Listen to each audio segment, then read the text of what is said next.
Des Kaisers neue Kleider.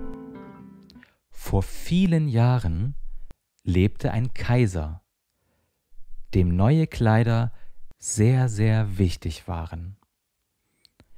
Er gab sehr viel Geld aus, um immer gut gekleidet zu sein. Seine Soldaten oder das Theater waren ihm nicht wichtig. Er liebte es auch nicht, in den Wald zu fahren, außer um seine neuen Kleider zu zeigen. Er hatte Kleidung für jede Stunde des Tages. Genauso wie man normalerweise über einen König sagt, dass er gerade in der Ratsversammlung ist, so sagte man von ihm, der Kaiser ist in der Garderobe. In der großen Stadt, in der er wohnte, passierten immer neue Dinge. Jeden Tag kamen viele Fremde in die Stadt. Und eines Tages kamen auch zwei Betrüger, die sich für Weber ausgaben und sagten, wir können die schönsten Kleider, die ihr euch vorstellen könnt, weben.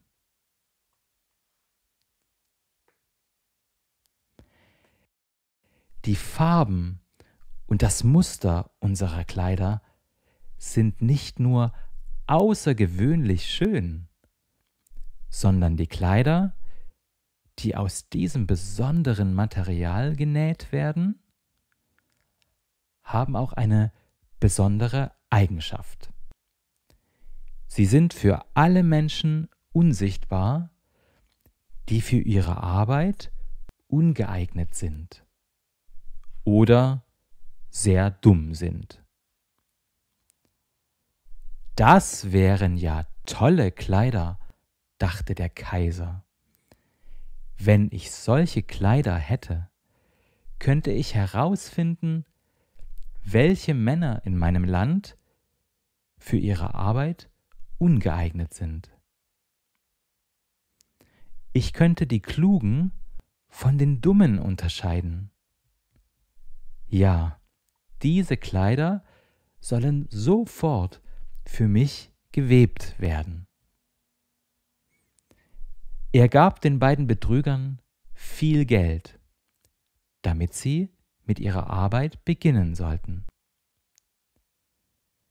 Die beiden stellten zwei Webstühle auf, taten, als ob sie arbeiteten, aber sie hatten gar nichts in ihrem Webstuhl, was sie weben konnten. Trotzdem verlangten sie die feinste Seide und das prächtigste Gold. Das steckten sie aber in ihre eigene Tasche und arbeiteten an den leeren Webstühlen bis spät in die Nacht hinein. Ich möchte doch einmal wissen, wie weit die beiden mit ihrer Arbeit sind, dachte der Kaiser. Aber irgendwie hatte er ein komisches Gefühl, wenn er daran dachte, dass niemand, der dumm oder für seinen Beruf oder sein Amt ungeeignet ist, die Kleidung sehen könne. Er glaubte zwar, dass er sich in Bezug auf sich selbst keine Sorgen machen müsse, aber er wollte doch lieber erst einmal jemand anderen schicken, um zu sehen, wie es mit der neuen Kleidung vorangeht. Alle Menschen in der ganzen Stadt wussten, welche besondere Kraft das Material hat, und alle wollten unbedingt sehen, wie schlecht oder dumm ihr Nachbar ist. Ich will meinen alten, ehrlichen Minister zu den Webern senden, dachte der Kaiser. Er kann am besten beurteilen, wie es mit diesem besonderen Stoff steht, denn er hat Verstand und keiner ist besser in seinem Amt als er. Nun ging der alte, gute Minister in den Saal, in dem die beiden Betrüger saßen und an den leeren Webstühlen arbeiteten. »Ach du lieber Gott«, dachte der alte Minister und riss seine Augen weit auf. »Ich kann ja gar nichts sehen.« Aber das sagte er nicht. Beide Betrüger baten ihn, näher zu kommen und fragten ihn, ob es nicht ein hübsches Muster und schöne Farben seien. Dann zeigten sie auf den leeren Webstuhl, und der arme, alte Minister riss seine Augen noch weiter auf. Aber er konnte nichts sehen, denn es war ja nichts da. »Herrgott«, dachte er, »ist es möglich, dass ich vielleicht dumm bin? Das hätte ich nie gedacht. Und das darf auch kein Mensch wissen. Bin ich vielleicht für mein Amt ungeeignet? Nein, das ist unmöglich, dass ich zugebe, den Stoff nicht sehen zu können. »Nun, wollen Sie gar nichts dazu sagen?« fragte einer von den Webern. »Oh, es ist hübsch, wirklich wunderschön«, antwortete der alte Minister und sah durch seine Brille. »Dieses Muster und diese Farben. Ja, ich werde dem Kaiser sagen, dass es mir sehr gefällt.« »Nun, das freut uns«, sagten die beiden Weber. Und sie beschrieben die Farben und erklärten das seltsame Muster. Der alte Minister hörte aufmerksam zu, damit er dem Kaiser, wenn er zu ihm zurückkommt, dasselbe sagen kann. Daraufhin verlangten die Betrüger mehr Geld, mehr Seide und mehr Gold zum Weben. Sie steckten alles in ihre eigenen Taschen. Auf dem Webstuhl gab es keinen einzigen Faden, aber sie setzten ihre Arbeit an den leeren Stühlen fort. Der Kaiser schickte bald wieder einen anderen, fähigen Staatsmann hin, um zu sehen, wie es mit dem Weben vorangehe und ob die Kleidung bald fertig sei. Diesem Mann ging es aber genauso wie dem ersten. Er schaute und schaute. Weil aber außer dem Webstuhl nichts da war, konnte er nichts sehen. »Ist das nicht ein ganz besonders prächtiges und hübsches Stück Stoff?« fragten die beiden Betrüger und zeigten und erklärten das prächtige Muster, das gar nicht da war.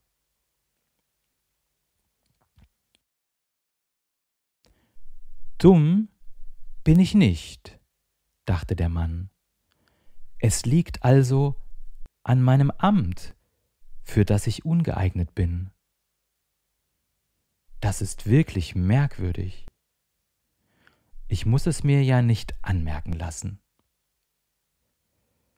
Daher lobte er den Stoff, den er nicht sah, und betonte, wie sehr er sich über die schönen Farben und das herrliche Muster freue. Ja, es ist ganz wundervoll, sagte er zum Kaiser. Alle Menschen in der Stadt sprachen von dem prächtigen Stoff. Nun wollte der Kaiser ihn selbst sehen, solange er noch auf dem Webstuhl war. Alle Menschen in der Stadt sprachen von dem prächtigen Stoff. Nun wollte der Kaiser ihn selbst sehen, solange er noch auf dem Webstuhl war. Mit einer Reihe auserwählter Männer, unter denen auch die beiden ehrlichen Staatsmänner waren, die schon früher dagewesen sind, ging er zu den beiden listigen Betrügern hin. Diese webten nun mit all ihren Kräften, aber ohne einen einzigen Faden. Ja, ist das nicht prächtig, sagten die beiden ehrlichen Staatsmänner. Wollen Eure Majestät sehen, welche Muster, welche Farben hier gewebt werden? Und dann zeigten sie auf den leeren Webstuhl, denn sie glaubten, dass die anderen den Stoff tatsächlich sehen könnten. Was ist das? Dachte der Kaiser. Ich sehe gar nichts. Das ist ja schrecklich. Bin ich dumm? Bin ich als Kaiser ungeeignet? Das wäre das Schrecklichste, was mir passieren könnte. Oh, es ist sehr hübsch, sagte er. Es verdient mein allerhöchstes Lob. Und er nickte zufrieden und betrachtete den leeren Webstuhl. Er wollte nicht sagen, dass er nichts sehen kann.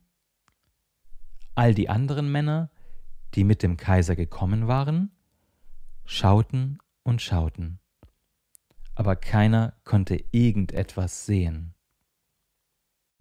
Dennoch sagten sie wie der Kaiser: Oh, das ist hübsch. Und sie gaben ihm den Rat, diese neuen, prächtigen Kleider das erste Mal bei dem großen Fest, das bevorstand, zu tragen. Es ist herrlich, wunderschön, ausgezeichnet, sagten alle, und es schien so, als dass sich alle sehr darüber freuten. Der Kaiser verlieh jedem der Betrüger einen Orden, um ihn sich in das Knopfloch zu hängen, und ebenso den Titel Hofweber. Die ganze Nacht vor dem Morgen, an dem das Fest stattfinden sollte, waren die Betrüger wach. Sie hatten 16 Lichter angezündet, damit man sie auch besonders gut bei ihrer Arbeit beobachten konnte. Die Leute konnten sehen, dass sie sehr damit beschäftigt waren, des Kaisers neue Kleider fertigzustellen. Sie taten, als ob sie das Material aus dem Webstuhl herausnähmen. Sie schnitten mit ihren großen Scheren in die Luft, nähten mit Nähnadeln ohne Faden und sagten schließlich: Schau, jetzt sind die Kleider fertig. Der Kaiser kam selbst zusammen mit seinen höchsten Beamten.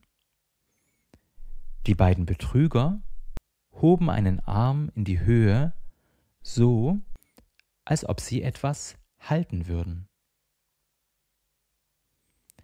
Dann sagten sie: Seht, hier sind die Hosen, hier ist das Oberteil, hier ist der Mantel und so weiter. Die Kleider sind so leicht wie eine Spinnenwebe. Man glaubt, dass man nichts auf dem Körper hat. Aber das ist gerade das Schöne daran. Ja, sagten alle Beamten, aber sie konnten nichts sehen, denn es war nichts da. Möchte Eure kaiserliche Majestät vielleicht die Kleider ablegen? Sagten die Betrüger. Dann wollen wir Ihnen jetzt die neuen Kleider hier vor dem großen Spiegel anziehen.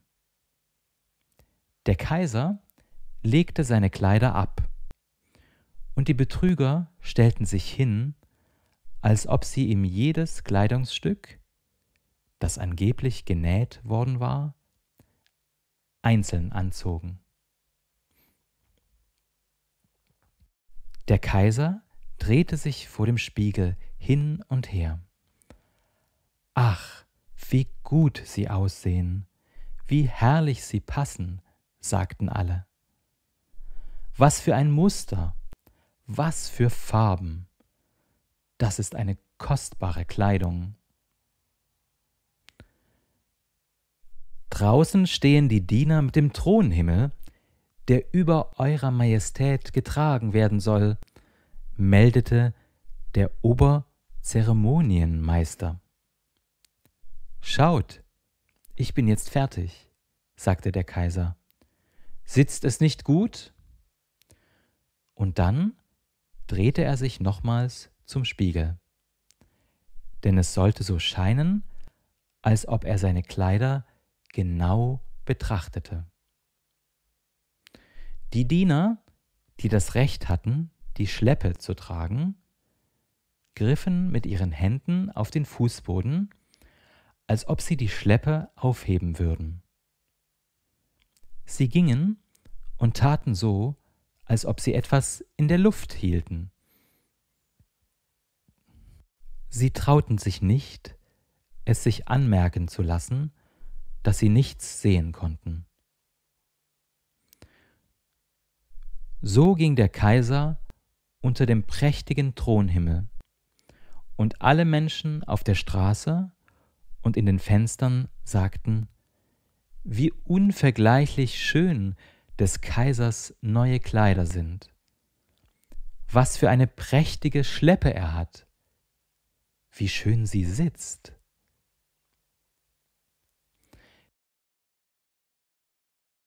Keiner wollte es sich anmerken lassen, dass er nichts sah. Denn dann wäre er ja für sein Amt ungeeignet oder sehr dumm gewesen. Keine Kleidung des Kaisers hatte allen so großes Glück bereitet wie diese. Aber er hat ja gar nichts an, sagte schließlich ein kleines Kind. Hört die Stimme der Unschuld, sagte der Vater des Kindes. Einer flüsterte dem anderen zu, was das Kind gesagt hatte. Aber er hat ja gar nichts an, rief zuletzt das ganze Volk. Das traf den Kaiser, denn das Volk schien recht zu haben.